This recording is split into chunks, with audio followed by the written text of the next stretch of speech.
तो अभी के समय में बहुत सारे ऐसे स्टूडेंट हैं जो इस बार क्लास 10 का 2026 का बोर्ड एग्जाम देने वाले हैं, लेकिन उनको ये नहीं पता है कि भैया क्लास 10 मैथ में हमको इजीली 95 प्लस स्कोर कैसे करना है। ठीक है, यानी आसानी से हम 95 प्लस स्कोर कैसे कर सकते हैं, किस तरीके से हम अपनी तैयारी को स्टार्ट कर सकते हैं। तो वो सारी चीज़ें अभी बहुत सारे स्टूडेंट को नहीं पता है, लेकिन आज की इस वीडियो को देखने के बाद, आज की इस क्लास को पूरा देखने के बाद आपका ये डाउट क्लियर हो जाएगा।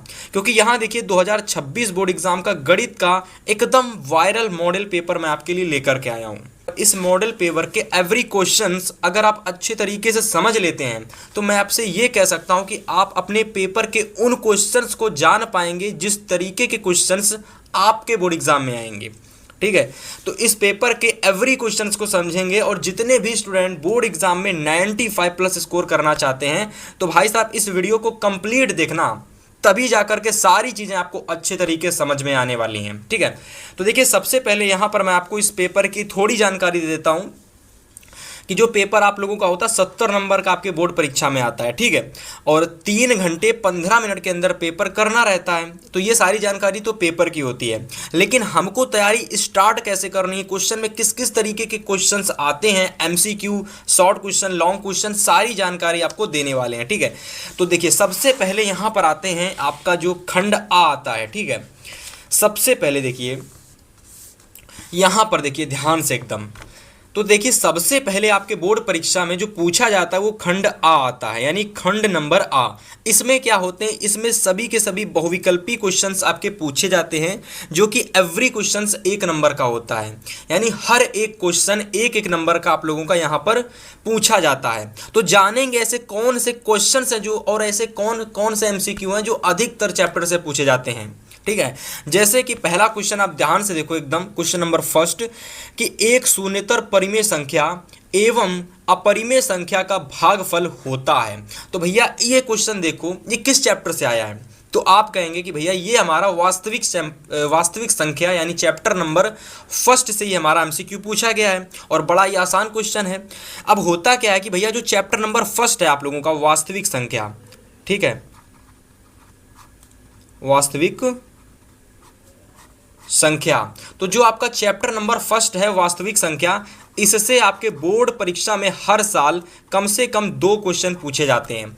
एमसीक्यू टाइप के क्वेश्चंस आते हैं, जिनमें से आपका एक ये प्रश्न काफ़ी इंपॉर्टेंट है, इसको आप जरूर के जरूर तैयार कर सकते हैं। ऐसे अगर हम दूसरे नंबर क्वेश्चन की बात करें तो यहाँ पर भी देखिए वास्तविक संख्या से रिलेटेड क्वेश्चन है कि कौन सहअभाज्य संख्याओं का युग्म है, यानी सी यहाँ पर आपको देख सकते हो 18, 25, 5, 15 और 7, 21 और 31, 93, ये 4 ऑप्शन आपके दे रखे हैं, और इनमें से पूछ रहा है कि इसमें आपका सहअभाज्य संख्याओं का युग्म कौन सा है। ठीक है, तो चलिए जैसे कि पहले वाले क्वेश्चन का अगर हम राइट ऑप्शन बताएं तो इसका राइट ऑप्शन आपका हो जाएगा अपरिमेय संख्या, यानी कि जब भी कोई परिमेय संख्या होती है, जब उसका हम लोग कह सकते हो कि भागफल भाग करते हैं फिर गुणा करते हैं, तो हमेशा भाग करें या गुणा करें परिमेय और अपरिमेय संख्या का, तो हमेशा अपरिमेय संख्या ही आती है। ठीक है, लेकिन हम देख रहे हैं कि कौन कौन से ऐसे क्वेश्चंस हैं और वो क्वेश्चंस किन किन चैप्टर से आते हैं अधिकतर, हम वो चीज़ जानने का यहाँ पर प्रयास कर रहे हैं। ठीक है, तो जैसे कि दूसरा क्वेश्चन आपने देखा ये भी वास्तविक संख्या का है, और आपने पहला क्वेश्चन देखा ये भी आपका वास्तविक संख्या का है। ठीक है, यहाँ पर आपसे पूछा गया है कि सहअभाज्य संख्याओं का युग्म कौन सा है। ठीक है, मतलब सहअभाज्य संख्याओं का युग्म इन चारों में से कौन सा है। तो देखो सबसे पहली बात तो मैं आपको एक चीज़ क्लियर कर देना चाहता हूँ कि जो भी हमारा सहअभाज्य संख्याओं का युग्म होता है वो कुछ इस तरीके से होता है, जैसे कि कोई एक संख्या ए है, मान लीजिए 18 आप लोगों का है ए है, और बी हम लोगों का मान लीजिए 25 बी है। तो ये जो हमारी संख्याएं हैं ये आपस में विभाजित नहीं होनी चाहिए, यानी कि इनका आपस में भाग किसी एक संख्या से नहीं जाना चाहिए, तो ये आपकी सहअभाज्य हैं। वरना अगर एक दूसरे से कट जा रही हैं तो ये सहअभाज्य नहीं है। जैसे कि अगर हम बात करें तो 5 एकम 5, 5 तिहाई 15, 7 एकम 7, 7 त्रिक 21 और 31 एकम 31, 31 तिहाई 93। और अगर इधर देखोगे तो 5 से भी नहीं कटेगा और ये 6 से भी नहीं कटेगा, ये किसी से नहीं कटने वाला आपका 18, 25, यानी कि 18 और 25 जो आप लोगों का है ये एक प्रकार से सहअभाज्य संख्याओं का युग्म है। ठीक है, तो ये वाला ऑप्शन आप लोगों का बिल्कुल सही ऑप्शन होगा। ठीक है, तो बिल्कुल इसको सही कर लीजिए, सहअभाज्य संख्याओं का युग्म कौन सा हो जाएगा, 18 और 25। अब देखिए यहाँ पर आपने जो दो क्वेश्चन देखे स्टार्टिंग के, ये वास्तविक संख्या चैप्टर के क्वेश्चंस थे।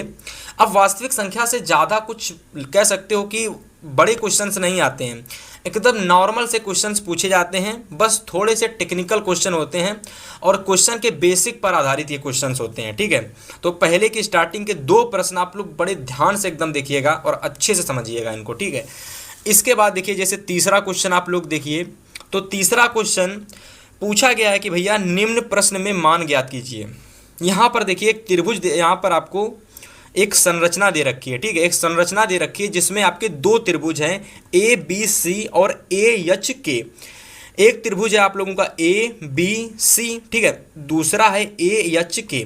हमसे क्वेश्चन ये कहना चाह रहा है कि ये जो समरूप त्रिभुज या फिर ये जो संरचना दे रखी है, इस संरचना में एक त्रिभुज ए एच के है और एक त्रिभुज आपका ए बी सी है।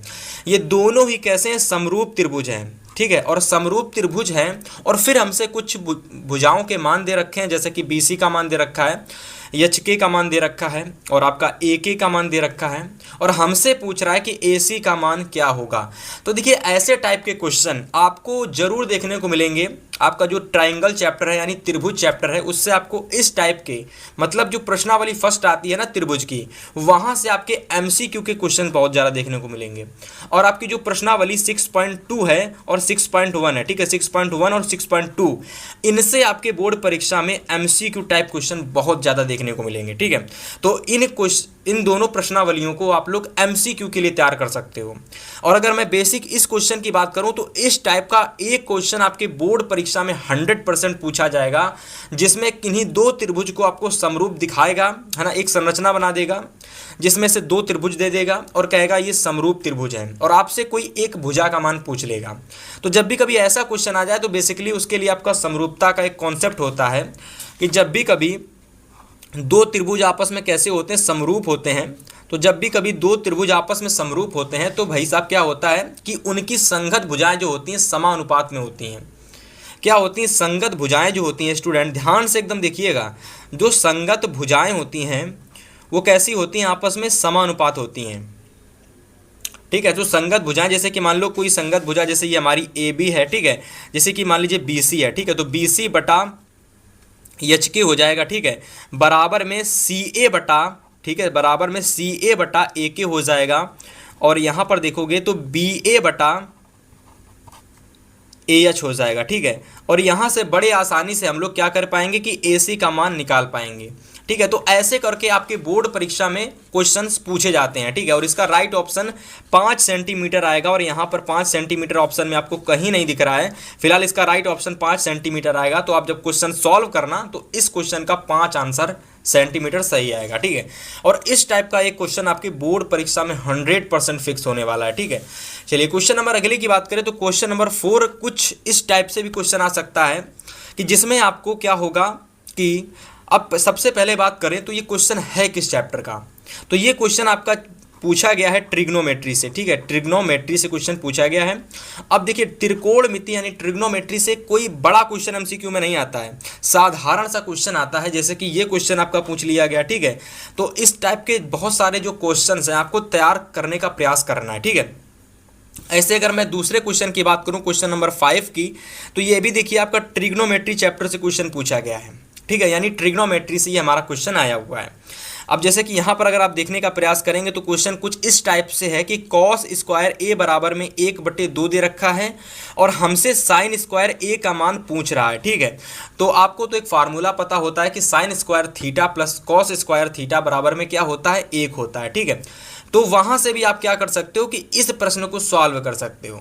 लेकिन मेन बात यह है, सॉल्व करना तो आप कहीं से भी कर सकते हो, किसी भी चैनल से पढ़ाई करके या फिर ऑफलाइन कोचिंग करके। मेन बात यह है कि किस किस टाइप के क्वेश्चंस आते हैं हमारे एमसीक्यू, किस किस टाइप के क्वेश्चन आते हैं, लॉन्ग क्वेश्चन 4 नंबर वाले, किस टाइप के 6 नंबर वाले क्वेश्चन आते हैं। अगर हम वो समझ लेते हैं ना तो फिर हम अपनी तैयारी एकदम बेस्ट नेक्स्ट लेवल वाली कर सकते हैं, ठीक है, जो मैं आज की इस वीडियो में आपको बता रहा हूँ, ठीक है। फिलहाल अगर मैं क्वेश्चन नंबर 5 क्लियर कर चुका हूं तो मैं आगे क्वेश्चंस की बात करता हूं। जैसे कि आगे क्वेश्चन अगर मैं बताऊं तो क्वेश्चन नंबर जैसे 5 देखिएगा, 6 देखिएगा। तो 6 नंबर क्वेश्चन में क्या कह रहा है कि एक बिंदु हमारा दे रखा है -1,3, दूसरा बिंदु हमारा दे रखा है 5,-2 और हमसे कह रहा है कि भैया इनके बीच की दूरी क्या होगी। अब देखिए ये किस चैप्टर से क्वेश्चन पूछा गया है, तो भैया ये आपका क्वेश्चन आया है, ये क्वेश्चन आपका निर्देशांक ज्यामिति से पूछा गया है। कहाँ से पूछा गया है? निर्देशांक ज्यामिति से पूछा गया है। ठीक है, एक बात मेरी आप लोग याद रखना, ठीक है, जिन जिन चैप्टर के बारे में मैं जिक्र कर रहा हूँ ना, उन्हीं चैप्टर के आपको एमसीक्यू देखने को मिलने वाले हैं। ठीक है, जैसे कि वास्तविक संख्या हो गया, ठीक है, त्रिकोणमिति चैप्टर हो गया, निर्देशांक ज्यामिति हो गया, द्विघात समीकरण हो गया। तो ये जो 5 चैप्टर के अभी मैंने नाम लिए हैं, ठीक है, अभी हाल ही में, इनसे आपको सबसे ज़्यादा क्वेश्चन देखने को मिलेंगे एमसीक्यू में। ठीक है, अब अगला क्वेश्चन जैसे देखो क्वेश्चन नंबर 7। अब क्वेश्चन नंबर 7 में क्या कह रहा है कि एक समीकरण दे रखी है x² - 4x + का k बराबर में 0। ठीक है, दे रखी कि नहीं दे रखी है। अब देखिए इस समीकरण में क्या कह रहा है कि भैया आपको एक मूल 6 दे रखा है। ठीक है, बेसिकली एक मूल का मतलब है यहाँ पर x का मान, यानी x की जो वैल्यू है वो 6 दे रखी है, और इस x की वैल्यू यानी ये 6 वैल्यू अगर आप x की जगह पुट कर देंगे तो बड़े ही आसानी से इस k का मान आप निकाल पाएंगे, जो कि हमसे पूछ रहा है k का मान इस क्वेश्चन में। ठीक है, तो ऐसे करके क्वेश्चन यानी इस टाइप का एक प्रश्न आपको 100% जरूर देखने को मिलेगा, जिसमें कि एक द्विघात समीकरण दे देगा और आपसे कुछ एक मूल दे देगा, और आपसे यहाँ पर k दे दिया गया है, तो आपसे बोर्ड एग्जाम में m भी दे सकता है, p भी दे सकता है, q भी दे सकता है। ठीक है, तो क्वेश्चन पर डिपेंड करता है, क्वेश्चन अलग अलग तरीके से पूछा जा सकता है, लेकिन आपको क्या करना है कि आपको क्वेश्चन के टाइप को समझना है। इस टाइप का एक प्रश्न जरूर आएगा, तैयार कर लेना। ठीक है भैया, चलिए अगले क्वेश्चन की बात करें तो क्वेश्चन नंबर 8 है कि यदि किसी बारंबारता बंटन का माध्य 20.5 है और माध्यिका 20 है तो इसका बहुलक क्या होगा। हमको बता रहा है कि इसका बहुलक क्या होगा। तो देखो भैया, बहुलक से रिलेटेड आपको 100% तो नहीं कह सकता, लेकिन हाँ बहुलक में कुछ इस टाइप से भी क्वेश्चन आ जाता है कि बहुत सी सारी संख्या आपको दे देगा, 22, 23, 24, 25, फिर 23 दे देगा, फिर 1 दे देगा, फिर 23 दे देगा। ठीक है, और फिर आपसे यहाँ पर कह देगा इसका बहुलक क्या होगा। ये जो आपको बारंबारता या फिर कह सकते हो बारंबारता बंटन दे रखा है, इसका बहुलक क्या होगा, तो आप सिंपल से कह देंगे 23, क्योंकि जो संख्या सबसे ज़्यादा बार रिपीट करती है वो हमारी बहुलक होती है। तो यहाँ पर हमारा 23 बहुलक हो जाएगा। तो इस टाइप का एक क्वेश्चन हर साल आता है, यानी इस टाइप का तो क्वेश्चन एक साल हर साल आता ही आता है, लेकिन ये जो टाइप पूछा गया कि यदि किसी बारंबारता बंटन का माध्य इतना दे रखा है और माध्यिका इतनी दे रखी है तो इसका बहुलक ज्ञात कीजिए। तो इस टाइप का क्वेश्चन आपके बोर्ड परीक्षा में अभी मतलब हाल ही में बहुत ज़्यादा आ रहा है। तो कह सकते हो कि ये आपका क्वेश्चन आपको अर्धवार्षिक परीक्षा, board exam, pre board exam में जरूर देखने को मिलेगा। ठीक है, तो एक बार इस टाइप का क्वेश्चन आप सांख्यिकी चैप्टर से बहुत सारे क्वेश्चन इसी टाइप के, जितने भी आपके क्वेश्चन इसी टाइप के दिखते हैं, आप उनको जरूर प्रैक्टिस कीजिएगा। चलिए अगले क्वेश्चन की बात करें, क्वेश्चन नंबर 9। तो क्वेश्चन नंबर 9 कह रहा है कि 1 से 10 तक की धनात्मक सम संख्याओं का समांतर माध्य होगा। अब देखिए 1 से लगाकर 10 तक की संख्याएं हमारे पास हैं। ठीक है, अब 1 से लगा करके 10 तक की हमारे पास संख्याएं और उनका समांतर माध्य हमको ज्ञात करना है कि समांतर माध्य क्या होगा। तो बेसिकली इसके लिए आपको फार्मूला एक, अगर आपको नहीं पता है तो फार्मूला एक आता है इस क्वेश्चन को सॉल्व करने के लिए। और अगर बात करें तो ये भैया किस चैप्टर का क्वेश्चन है हम लोगों का, तो फिर कह सकते हो कि ये हमारा भी क्वेश्चन सांख्यिकी चैप्टर का है। ठीक है, समांतर माध्य निकालने को है, यानी सांख्यिकी चैप्टर का ये भी हमारा क्वेश्चन है। तो आप देख सकते हैं कि सांख्यिकी चैप्टर से भी 2 क्वेश्चन आने वाले हैं, यानी सांख्यिकी चैप्टर भी एमसीक्यू के लिए काफ़ी इंपॉर्टेंट है। समझ गए सभी लोग। चलिए, और समांतर माध्य निकालना आपका हर साल बोर्ड एग्जाम में पूछा जाता है कि आपको कह देगा कि धनात्मक सम संख्याएं, प्राकृतिक संख्याएं, और आपको कभी कभी विषम संख्याएं दे देगा। ठीक है, और आपसे परिमेय तो नहीं आता है, और आपसे कह देगा पूर्णांक दे देगा और आपसे कहेगा समांतर माध्य ज्ञात कीजिए। ठीक है, तो भैया समांतर माध्य से रिलेटेड जितने भी क्वेश्चन हैं उनको जरूर तैयार कीजिएगा। ऐसे ही अगले क्वेश्चन नंबर 10 की बात करें तो देखिए, एक बेलन और शंकु, भैया ये किसका है, तो ये आप लोगों का क्वेश्चन है, कह सकते हो ऊंचाई दूरी नहीं, मेंसुरेशन का क्वेश्चन है। ठीक है, जिसमें आपको शंकु की ऊंचाई, ठीक है, शंकु का आयतन, ठीक है, छिन्नक, बेलन, ये सारी चीज़ें आपको देखने को मिलती हैं। ठीक है, तो ये देखिए ये क्वेश्चन और ये क्वेश्चन, ये दोनों के दोनों क्वेश्चन आपके कहाँ से पूछे गए हैं, मेंसुरेशन से आए हैं। ठीक है, यानी कि शंकु, बेलन, ठीक है, ये सारी चीज़ें वृत्त, कैसा वृत्त कह रहा हूँ, जो आपका आयत है, ठीक है, तो ये बेसिकली वहाँ से क्वेश्चन आया है। तो ये जो मेंस्ट्रुएशन से भी आपके बोर्ड एग्जाम में आपको दो टाइप के क्वेश्चन इस तरीके से देखने को मिल सकते हैं। ऐसे अगर हम अगले क्वेश्चन की बात करें, क्वेश्चन नंबर 12 की, तो एक लंबवृत्तीय शंकु के छिन्नक की ऊंचाई 16 सेंटीमीटर तथा इसकी वृत्ताकार सिरों की त्रिज्या 8 सेंटीमीटर तथा 20 सेंटीमीटर है और उसकी त्रिज्या की ऊंचाई उसके बराबर है। तो देखो इस टाइप का भी आपको एग्जाम में क्वेश्चन आपको देखने को मिल सकता है।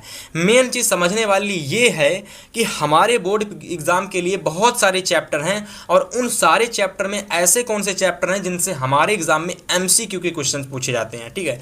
तो जैसा कि आप देख पा रहे होंगे कि शंकु मतलब कि मेंस्ट्रुएशन से भी क्वेश्चन आए हैं, ठीक है, सांख्यिकी से भी क्वेश्चन आए हैं और निर्देशांक ज्यामिति से क्वेश्चन आए हैं और ऐसे बहुत से चैप्टर हैं जिनसे क्वेश्चन नहीं भी आए हैं।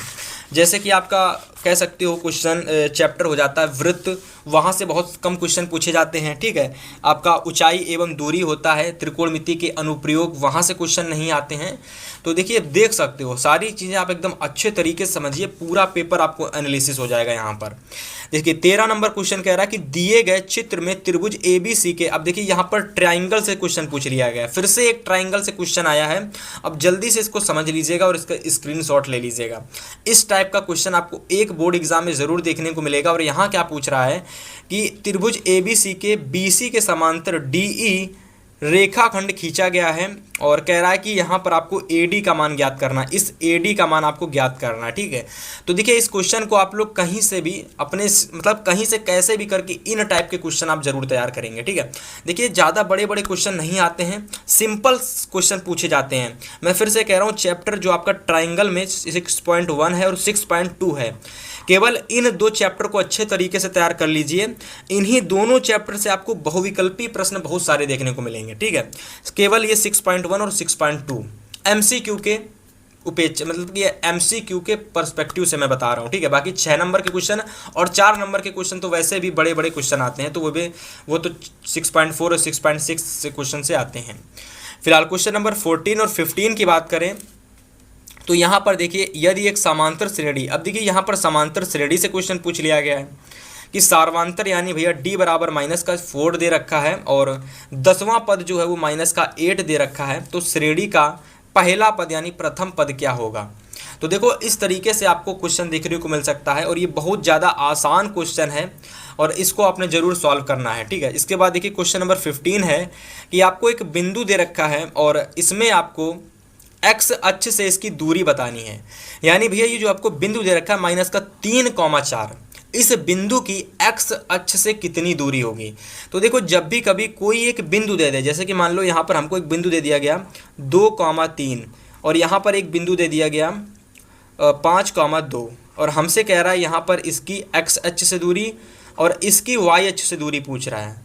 तो जब भी कभी क्वेश्चन में x अक्ष से दूरी पूछे, जैसे कि ये आपका x होता है और ये आपका y होता है, ये आपका x होता है, ये आपका y होता है, तो जब भी कभी एक बिंदु दे दे और आपसे कह दे x अक्ष से दूरी क्या होगी, तो हमेशा आप लोग y वाली संख्या बता देना, यानी y का जो निर्देशांक है वो बता देना, वही उसकी दूरी हो जाएगी। अब जैसे इसमें पूछ रहा है कि y, इस बिंदु की y अक्ष से दूरी क्या होगी, तो देखो y अक्ष से जब दूरी पूछे तो आपको x अक्ष का निर्देशांक बता देना। जैसे कि x अक्ष का निर्देशांक क्या है 5, तो यही y अक्ष से दूरी हो जाएगी। यानी जब x से पूछे तो y का निर्देशांक, जब y से पूछे तो x का निर्देशांक। तो मतलब इसका राइट आंसर क्या हो जाएगा, तो भैया इसका राइट आंसर 4 हो जाएगा, क्योंकि ये x अक्ष है और ये आपका y अक्ष है और x अक्ष से दूरी पूछी गई तो भैया y का मान बता देंगे, तो y बराबर 4। तो 4 का इसका बिल्कुल सही ऑप्शन हो जाएगा। और इस तरीके का एक क्वेश्चन आपको 100% जरूर देखने को मिलेगा आपके बोर्ड एग्जाम में। चलिए क्वेश्चन नंबर 16 की बात करें। अगला क्वेश्चन है कि चित्र में केंद्र O के वृत्त की PQ और PR दो प्रथम स्पर्श रेखाएं और कोण बराबर दे रखा है QPR 46 डिग्री। हमको कोण QOR का मान ज्ञात करना है। जैसे कि अगर मैं दिखाने का प्रयास करूं तो यहाँ पर भैया इस कोण का मान हमको ज्ञात करना है, QOR का मान हमें ज्ञात करना है, ठीक है। तो इसका मान आप कब निकाल पाएंगे, जब आपको इसका मान पता होगा और आपको जब इसका मान पता होगा, तो तीनों कोण का जब आपको मान पता होगा तो आपको पता है कि चार कोण का मान कितना होता है 360 डिग्री। और 360 डिग्री मतलब ये तो पता ही है, और ये दोनों जब आपको पता चल जाएंगे, वैसे ये दोनों 90 डिग्री होते हैं, अगर आपको नहीं पता मैं आपको बता दूं, ये दोनों के दोनों 90 डिग्री होते हैं। तो ये आपका 9 नवा कितना हो जाएगा, 9 दूना 18, 180 प्लस का 46, तो ये हो जाएगा 226। यानी राइट आंसर अगर आप निकालोगे तो 360 माइनस का 226 कर दोगे, जो इसका राइट आंसर आ जाएगा वही इसका बिल्कुल सही ऑप्शन होगा। ठीक है, तो इस तरीके से आपके बोर्ड परीक्षा में क्या है स्टूडेंट, क्वेश्चन पूछे जाते हैं, जैसे कि आपको 134 डिग्री इसका बिल्कुल सही ऑप्शन होगा। ठीक है, तो देखो इस टाइप का वृत्त से संबंधित एक क्वेश्चन आपको जरूर देखने को मिल सकता है, यानी आएगा केवल एक क्वेश्चन आएगा तो आएगा, वरना वृत्त से क्वेश्चन आपको कम ही देखने को मिलते हैं। चलिए क्वेश्चन नंबर अगर हम 17 की बात करें तो आगे क्वेश्चन है कि किसी एक सिक्के को एक बार उछालने पर, अब देखिए बहुत सारे स्टूडेंट ये वेट कर रहे होंगे कि प्रायिकता चैप्टर से कौन कौन से कैसे कैसे क्वेश्चन आते हैं। तो भैया प्रायिकता चैप्टर से जैसे क्वेश्चन आया है कि किसी सिक्के को एक बार उछालने पर शीर्ष आने की प्रायिकता होगी, पासे को एक बार फेंकने पर सम संख्या प्राप्त होने की प्रायिकता होगी। ठीक है, तो ये दोनों क्वेश्चन आप देख सकते हो प्रायिकता से पूछे गए हैं और इसी टाइप के क्वेश्चन आते हैं, तो जल्दी दोनों को स्क्रीनशॉट ले लीजिए। आपको ये दोनों क्वेश्चन इससे रिलेटेड इसी टाइप के क्वेश्चन आपको एग्जाम में देखने को मिलने वाले हैं। ठीक है, अगर हम क्वेश्चन नंबर 19 और 20 की बात करें तो 2 से 12 तक की विषम संख्याओं का समांतर माध्य क्या होगा। जैसे मैंने अभी आपको बताया था सांख्यिकी चैप्टर से क्वेश्चन ज़्यादा आते हैं। अब एक सामान्य वर्ष में 53 रविवार होने की प्रायिकता क्या होगी। तो बेसिकली स्टार्टिंग से लगा करके लास्ट तक आपने देख पाए होंगे कि कैसे कैसे टाइप के एमसीक्यू आ रहे हैं हमारे एग्जाम में। वास्तविक संख्या से भी आते हैं मतलब जरूर आता है, एक तो 100% आता है।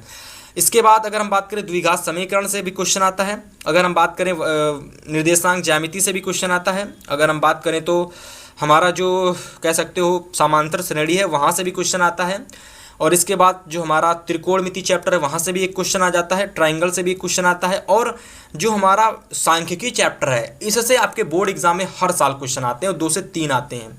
और इसके बाद जो हमारा चैप्टर है कह सकते हो प्रायिकता, वहाँ से भी आपका क्वेश्चन पूछा जाता है। ठीक है, तो इस तरीके से लगभग 20 के 20 एमसीक्यू आपके यहाँ से तैयार हो जाते हैं, और सारी जानकारी आपको लगभग पता चल गई होगी कि किन किन चैप्टर से और कैसे कैसे टाइप के क्वेश्चंस आते हैं। अगर मैं बात करूँ खंड बा की, तो खंड बा में देखिए वर्णात्मक प्रश्न स्टार्ट हो जाते हैं, और जो वर्णात्मक प्रश्न होते हैं वो 50 नंबर के आते हैं। जिनको नहीं पता तो जान लीजिए, वर्णात्मक में भैया 4 नंबर के क्वेश्चन और 6 नंबर के 2 टाइप के क्वेश्चन पूछे जाते हैं। अगर हम 4 नंबर के क्वेश्चन की बात करें, कह सकते हो कि 4 नंबर वाले क्वेश्चन में भी कभी कभी या फिर हर बार इस बार 2025 में जो पेपर हुए हैं उनमें 2+2 करके 4 नंबर वाले क्वेश्चन आए हैं, यानी कि एक क्वेश्चन 2 नंबर का होगा और दूसरा क्वेश्चन 2 नंबर का होगा, और ऐसे करके आपके 2 क्वेश्चन पूछ लिए जाते हैं जो कि 4 नंबर में बन जाते हैं। जैसे कि पहला क्वेश्चन है कि सभी खंड हल कीजिए, 2 नंबर का क्वेश्चन है और कह रहा है इस टाइप से 2 समीकरण आपको दे दी गई हैं। अब ये 2 चर वाले रैखिक समीकरण का क्वेश्चन है। तो 2 चर वाले रैखिक समीकरण में क्या होता है, 2 समीकरण आपको दे दी जाती हैं और दोनों ही समीकरणों से आपको एक चीज़ दे देगा और आपसे कहेगा इसका मान ज्ञात कीजिए। तो जैसे कि एक ये समीकरण दे रखी है, एक ये समीकरण दे रखी है और आपसे कह रहा है, और एक ये कुछ अलग से एक समीकरण दे रखी है, मतलब ये तो दोनों समीकरण हैं ही, लेकिन इन दोनों समीकरणों का उपयोग करके आपको इस समीकरण की सहायता से m का मान निकालना है। ठीक है, तो सबसे पहले तो इन दोनों ही समीकरणों से आप लोग क्या करोगे भैया, x का मान निकाल लोगे और y का मान कुछ निकाल लोगे। जब दोनों मान पता चल जाएंगे तो इस समीकरण में आप पुट कर दोगे और भैया आपका m का मान निकल के आ जाएगा। और x और y के निकालने के लिए 3 आपकी विधियां होती हैं, विलोपन, प्रतिस्थापन और विरज गुणनखंड विधि, जिनसे आप x और y के मान ज्ञात कर सकते हो। तो बेसिक जानकारी मैंने आपको बता दी। आपको 2 चर वाले रैखिक समीकरण से इस टाइप का क्वेश्चन 100% एक देखने को मिलेगा। चलिए आगे के क्वेश्चन की बात करें तो भैया आगे देखिए आप लोग, ठीक है, पूरे पेपर को एकदम अच्छे से समझ लीजिए, इसके बाद सारे डाउट आपके क्लियर हो जाने वाले हैं। जैसे कि अगर मैं बात करूं, दूसरा क्वेश्चन है कि द्विघात समीकरण हमको दे रखा है x² + bx + 2bx माइनस का ब्रैकेट में a² माइनस का b² = 0 को हल कीजिए। अब इसको हमको द्विघात समीकरण को हल करना 2 नंबर में क्वेश्चन पूछा गया है। सी नंबर क्वेश्चन है कि k के किस मान के लिए, अब देखिए यहाँ पर भी भैया क्या है कि k + 9 2k - 1 2k + 7 समांतर श्रेणी दे दी गई है और हमसे यहाँ पर के का मान पूछ रहा है, ठीक है। तो इस टाइप का क्वेश्चन आपको एग्जाम में ज़रूर देखने को मिल सकता है। और ऐसे ही करके अगर आप चाहो तो पूरा एकदम अच्छे तरीके से समझ सकते हो और बाकायदा इसके स्क्रीनशॉट ले सकते हो, ठीक है। आगे देखिए 4 नंबर के क्वेश्चन कुछ इस तरीके से आपके बोर्ड एग्जाम में आते हैं, सभी का एकदम अच्छे से स्क्रीनशॉट ले लीजिए, है ना। ये सारे क्वेश्चन आपको बोर्ड एग्जाम के लिए बहुत ही ज़्यादा इंपॉर्टेंट हैं। और अगर मैं यहाँ पर आपको दिखाऊँ 6 नंबर के क्वेश्चन, तो भैया 6 नंबर के क्वेश्चन में, ठीक है, 6 नंबर के क्वेश्चन में देखिए यहाँ पर देखिए एक और क्वेश्चन है 4 नंबर में, ठीक है, जो कि ट्रिग्नोमेट्री से है, 2023 में आया हुआ है। अगर हम 6 नंबर के क्वेश्चन की बात करें तो भैया देख सकते हो कि ये क्वेश्चन हमारा पूछा गया सांख्यिकी चैप्टर से। हर साल ये क्वेश्चन आपका बोर्ड एग्जाम में आता है, हर साल। इसको आप नोट कर लीजिए और आपके बोर्ड एग्जाम 2026 में इस टाइप का एक क्वेश्चन आपको ज़रूर देखने को मिलेगा, ठीक है भैया। चलिए आगे अथवा में देखिए इस टाइप का क्वेश्चन आपको 100% आएगा, ठीक है, जरूर आएगा, इसको जरूर से तैयार कर लीजिएगा, ठीक है। इसके बाद अगर हम बात करें आगे क्वेश्चन की, तो आगे देखिए, आगे आपको मेंसुरेशन से ये वाला क्वेश्चन देख लीजिए और यहाँ पर फिर से मेंसुरेशन से ये वाला क्वेश्चन देख लीजिए। और इसके बाद 6 नंबर के क्वेश्चन देखिए, ये क्वेश्चन जैसे कि 2 चर वाले रैखिक समीकरण का नहीं, 2 चर वाले रैखिक समीकरण का क्वेश्चन इस टाइप का आ सकता है एग्जाम में। और इस टाइप का भी एक क्वेश्चन 2 चर वाले रैखिक समीकरण का आपके एग्जाम में आ सकता है। तो इस तरीके से देख सकते हो कि पूरा पेपर मैंने आज की इस वीडियो के अंदर बताया। और कोई भी स्टूडेंट एग्जाम देने से पहले यदि इस पेपर को अच्छे तरीके से समझ लेता है तो बोर्ड एग्जाम में फिर वो इजीली 95+ स्कोर कर सकता है, ठीक है। फिलहाल इस वीडियो में इतना ही, मिलेंगे आपसे नेक्स्ट वीडियो में, तब तक के लिए गुड बाय।